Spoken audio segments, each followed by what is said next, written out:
Heijunka, leveling work for flow and predictability. In this video, I'm going to talk to you about this concept, which is absolutely phenomenal and ties right into Takt time and Takt planning. And I think you're going to love it. And I'm going to specifically tie it to construction. And I hope you love it.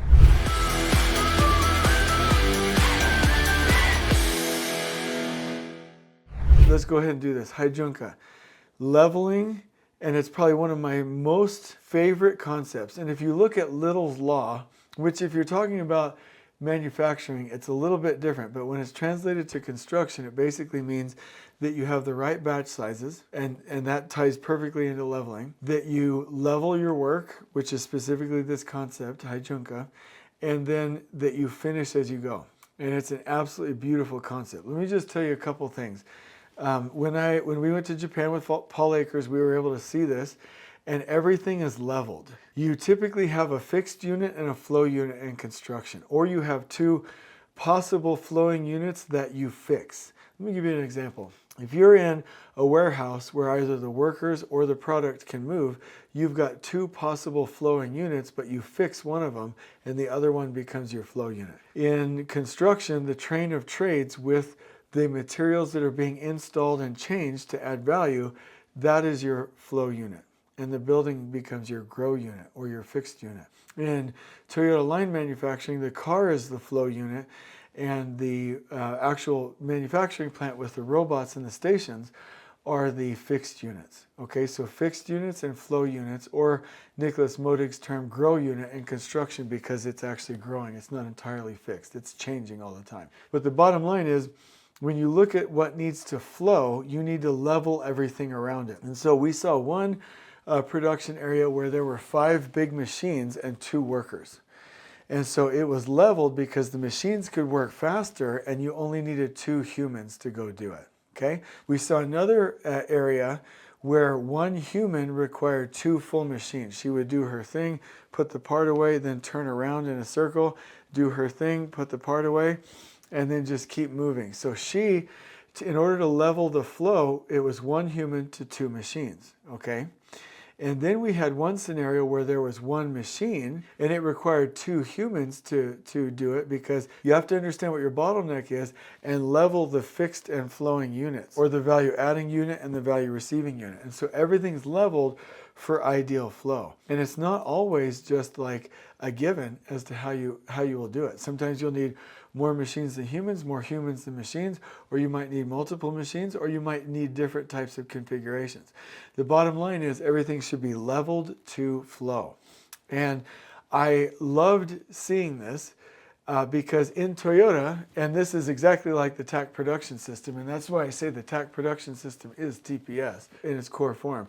If you look at the line manufacturing and these cars go forward, they go forward and they spend anywhere from 47 to 67 seconds at every station. Welding, putting on a door, putting in a screw, everything's leveled. The station, the work in that station is designed specifically to fit inside the Takt time, okay? And everything's leveled. You might have one station where there's 2 machines and then another 2 machines, but one station where in order to level the work, you have 4 and you have 2 on each side because there's more work, but in order to level it, you have to do that. Or you might see another station where there's more humans, right? Or another station where the process takes less time, and so they don't have 2 machines, they have 1, and it's more leveled and consistent. So this concept of leveling is absolutely beautiful. And so we don't do that a lot here in the United States, and we need to. And we do that in the Takt production system, where we literally take a pull plan, but it's not just important there, but it's important how we go from zone to zone to zone. And if there's one trade that goes a certain speed and another trade that goes slower, then this one, how do we optimize that to where that goes faster? You might need 2 bought out and prepared and onboarded and fully ready, full kitted crews to do that. Now instead of this, you have this, and you've gotten rid of your trade bottleneck, right? Or you might have a zone bottleneck, or there's many different ways you need to package work, but it's packaged to flow, and it's Heijunka, because we need to level it and balance out the load. And then once you balance everything, you have less variation, and now you can watch for small variations and push or pull that andon, stop the line, and fix problems before they actually become a big problem, and you send those down to your client. The other thing with leveling is that it's better from a morale standpoint. You have human beings in an even flow, and it's beautiful. It's better for safety. It's better for visualization. It's better because now you can see if there's ever any friction points. Leveling is the key to almost everything that we do. Now let me talk to you about the Firefighter-Arsonist Superintendent. I've worked with a lot of them, love them. They're good people, but their programmed and prompted behaviors are not helping them. Let me talk to you about one story. I remember setting up a job in Tucson. It was a pharmacy. And it was all decked out. All of the offices were beautiful. All of the signage was just to the nth degree. Everything was pre-planned with the trades. The loss planner system was being implemented. It was clean, safe, and organized. We had buffers at the end. And there was an afternoon foreman huddle, morning worker huddle. Afternoon foreman huddle, morning worker huddle. And the site worked so beautifully, it almost looked like nothing was happening. But when you looked at it after a couple of days, you're like, there's a lot of work going in place that's good quality. So a superintendent takes over for me after 6 weeks of me setting it up as the general super because the other super wasn't available. I'm not making fun of him. It's just ill-prompted behavior. And he came down and started running it. First week good, second week good. Then I'm like, okay, seems like you got it. I go away. 4 weeks, I come back, and nobody's huddling. There's a delivery out in the front blocking traffic. The site's messy, and we're behind schedule. And I was like, hey, bud, what's going on? Why is there no morning worker huddle? Well, because there was a delivery driver out there, and we had to stop and go grab the delivery. So we canceled the huddle. And I'm like, wasn't that coordinated in the foreman huddle? Well, we stopped those foreman huddles because they're not adding any value. It just got boring. Okay, and then we started digging into it, and every system this superintendent abandoned because it was boring. But what he didn't realize is it was stable. So in the meeting systems, it was boring because everything was stable. They didn't have rogue deliveries. We didn't have trash. We didn't have safety problems. We didn't have any of those things. So instead of sticking with it, he was like, I need some adrenaline.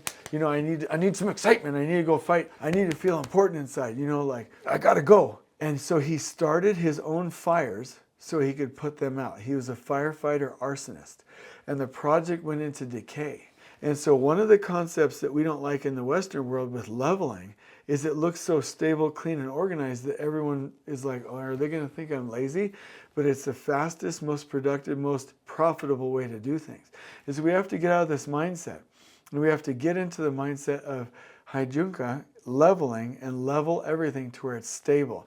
See, that's the thing. People don't understand, and consultants as well. They're like, oh, go do this, go do that. First is respect for people. Second is stability. Third is one-piece flow. 4 is flowing together in attack time. Then you have visual systems and total participation. And then and only then, continuous improvement. But stability, that's important. Stable systems. That's the only way this is going to work. And I saw it over and over and over in Japan. So here's my challenge. How can you stabilize your job and look at the flow and level everything to where it's an even flow and you are in a flow state? Which the last thing I'll say is flow state is where your work or your progress or your process is flowing without roadblocks or bottlenecks, without stops and restarts, in a frictionless and, here's the key, enjoyable state. That's what a flow state is. I remember when Paul was talking about getting on and off the train, he's like, get off the train, but don't stop. Keep going. Follow the signs. Keep in the flow state. And it was like, get your card ready to go through. Do your card through the check-in. Okay, flow state. Oh my gosh. And everybody was like, wow, did we just get off that train in 30 seconds? You see, in Tokyo, you've got like 30 million people or something like that. And they're on these train stations and they're busy as all get out, but they're not stopped. It's flowing like somebody with beautiful blood pressure that's in the peak of their life. Like, it's just absolutely beautiful. So anyway, what can you level tomorrow on your construction sites? I hope you've enjoyed this video. On we go.